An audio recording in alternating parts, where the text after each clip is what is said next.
समारंभं रामानन्दार्यमध्यमामस्मदाचार्यपर्यन्तं वन्दे गुरुपरम्पराम्। पवनतनय संकटहरण मंगलमूर्तिरूप रामलखन सीता सहित हृदय बसो सुरभूप सियावर रामचंद्र की जय। हरि ओम तत्सत्। परमात्मने नमः। નવધા ભક્તિ એમાં આવે છે ઉપસંહાર.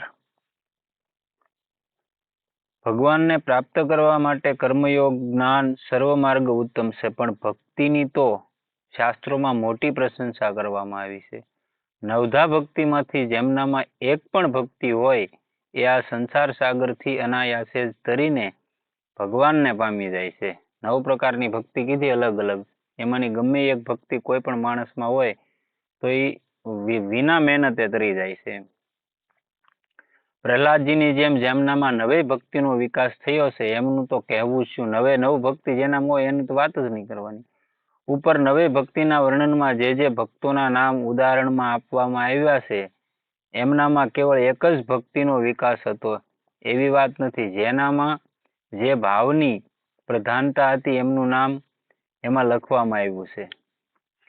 ફરીથી નામ ન બેવડાય એનું પણ ધ્યાન રાખવામાં આવ્યું છે. વાસ્તવમાં એ લોકો ધન્ય છે જેઓ ભગવાનની ભક્તિમાં પોતાનું મન પરોવે છે, અને એ કુળ ધન્ય છે જેમાં ભગવાનના ભક્તો ઉત્પન્ન થાય છે. ભગવાન શિવજી પાર્વતીજીને કહે છે, સો કુલ ધન્ય ઉમા સુનું જગત પુંજ સુપુનીત શ્રી રઘુબીર પરાયણ જેહિનર ઉપજ બિનીત.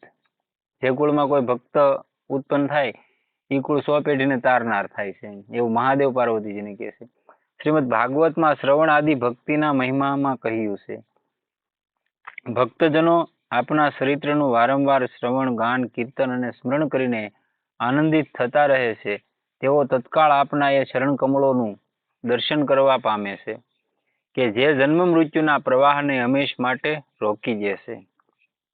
યત કીર્તનમ યત સ્મરણ યદીક્ષણમ યદનંદનમ યત્સવર્ણમ યદહરણમ લોકાક્ષય સંઘો વિધુનોતિ કલ્મષમ તસ્મે શુભદ્રવ શ્રવશે નમો નમઃ. શ્રીમદ ભાગવતનો શ્લોક છે. જેમનું સ્મરણ, કીર્તન, દર્શન, વંદન, શ્રવણ અને પૂજન જીવોના પાપોના તત્કાળ નાશ કરી દે છે તે પુણ્ય કીર્તિ ભગવાન શ્રી કૃષ્ણને વારંવાર નમસ્કાર છે. હે દેવરાજ ઇન્દ્ર કહે છે, જે પરમ કલ્યાણ ના સ્વામી ભગવાન શ્રી હરિના ચરણોમાં પ્રેમમય ભક્તિભાવ રાખે છે તેને જગતના ભોગોની ભલા શી જરૂર છે. એ માણસને જગતના ભોગોની કઈ જરૂર રહેતી નથી, કેમ કે એનું સર્વસ્વ પરમાત્મા હોય છે અને પરમાત્મા બધું એના યોગક્ષેમનું વહન કરી દે છે.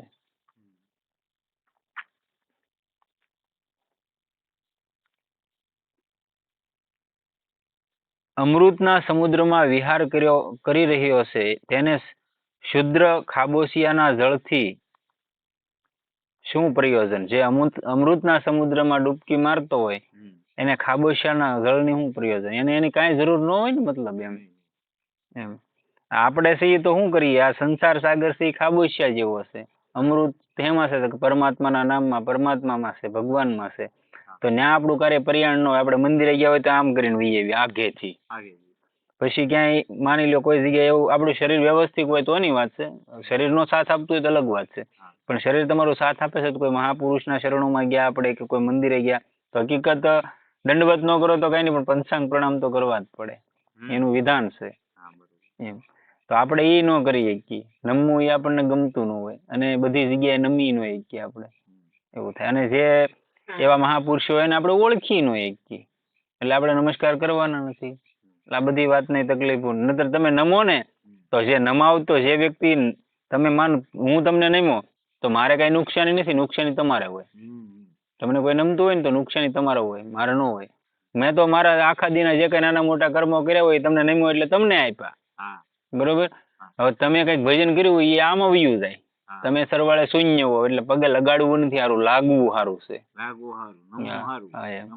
નમાડવું નથી સારું. તમને કોઈ કહેતો હોય કે તમે બાપુ આમ થઈ ગયા, તમે મને કોઈ કહે કે તમે આમ થઈ ગયા તો હું સહજ કહું ભાઈ હું બાપુ નહીં એક તો પેલા પ્રથમ, અને મારો એ વસ્તુ જ નથી. કેમ કે ખોટે ખોટું આપણે શું કામ ઈ કરવું જ તે જે છે ઈ ભગવાનને જોઈને કરો, દુનિયાને જોઈને નહીં કરવાનું.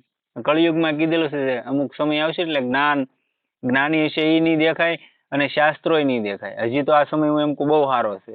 આગળનો સમય જે આવનારો સમય છે ને એમાં તો હાવ બધું લુપ્તપ્રાય થઈ જાય. અત્યારે જે ભજન કર્યા જેવો સમય છે ને હજી ભજન થાય છે.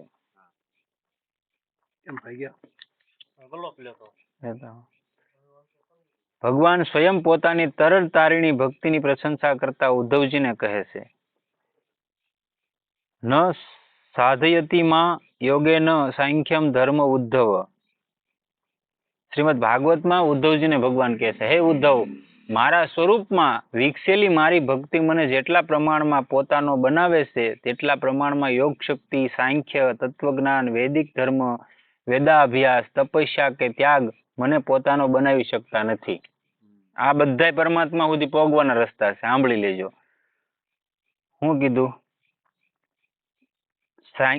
યોગ શક્તિ, પછી સાંખ્ય યોગ, આ બધા યોગ છે અલગ અલગ પરમાત્મા સુધી પહોંચવાના કેળા છે. યોગ માર્ગ એક આવે, એક સાંખ્ય માર્ગ આવે, એક તત્વજ્ઞાન આવે, એક વૈદિક ધર્મ આવે, એક વેદાભ્યાસ જેને વેદાંત કહેવાય, બરોબર. પછી તપસ્યા અને ત્યાગ.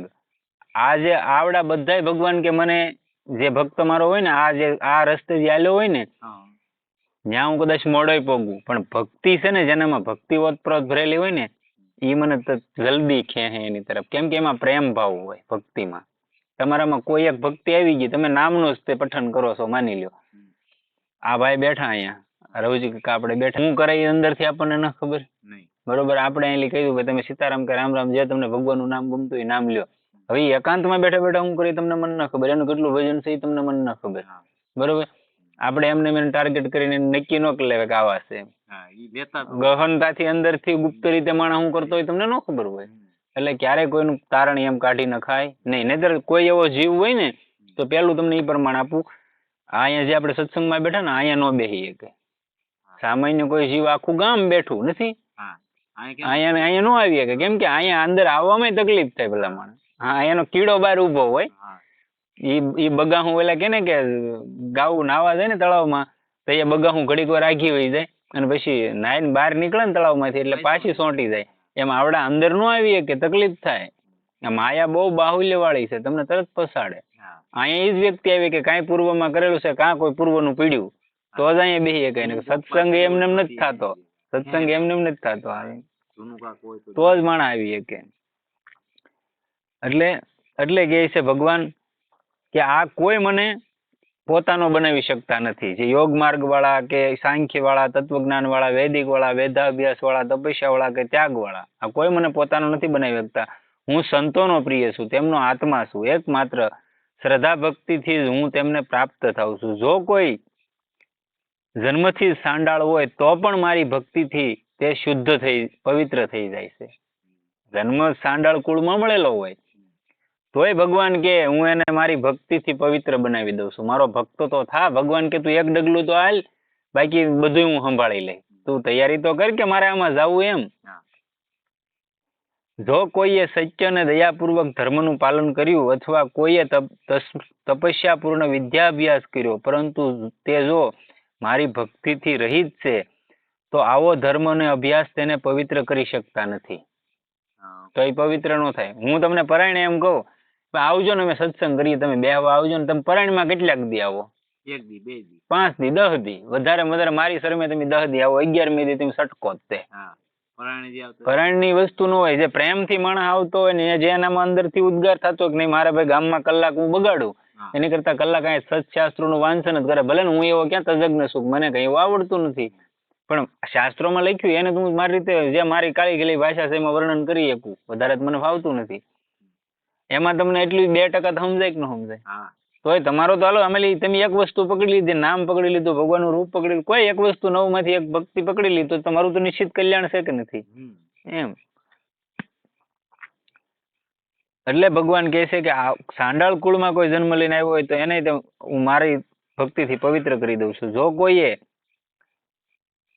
સત્ય અને દયાપૂર્વક ધર્મનું પાલન કર્યું અથવા કોઈએ તપસ્યાપૂર્ણ વિદ્યાભ્યાસ કર્યો પરંતુ જો મારી ભક્તિથી રહિત છે તો આવો ધર્મ અને અભ્યાસ તેને પવિત્ર કરી શકતા નથી.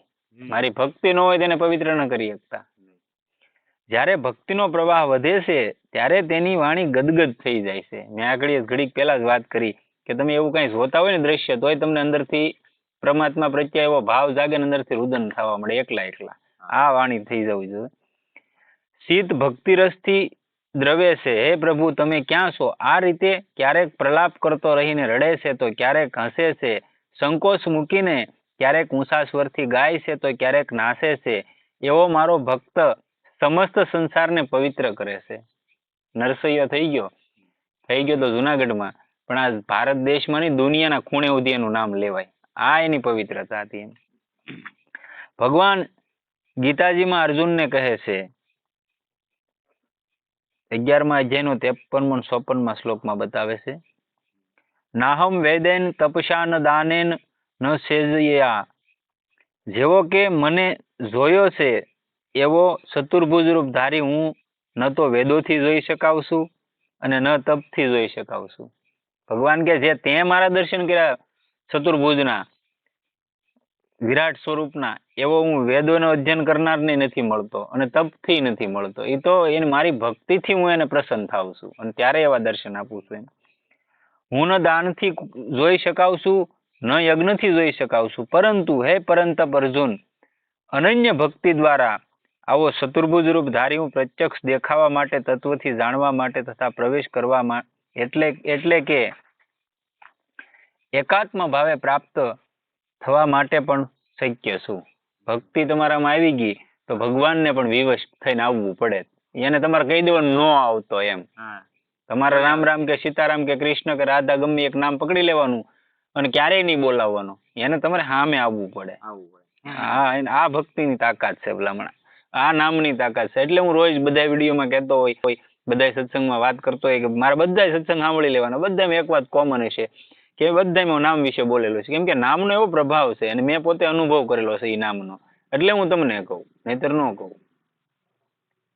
ભક્ત શ્રી કાકભૂષુંડીજી કહે છે, રામ ભગતિ, કાકભૂષુંડીજી કહે છે, રામ ભગતિ સીતામણી સુંદર બસઈ ગરુડ જાકે ઉર અંતર, પરમ પ્રકાશ રૂપ દિન રાતી, નહીં કશું સહિય દિયા ધ્રુત બાતી, મોહ દરિદ્ર નિકટ નહીં આવા, લોભ બાત નહીં તાહી બુજાવા, પ્રબલ અભિજ્ઞા તમ મિટી જાઈ, હારહી શકલ સલભ સમુદાયી, ખલ કામાદि નિકટ નહીં જાહી, બસહી ભગતિ જાકે ઉર માહી.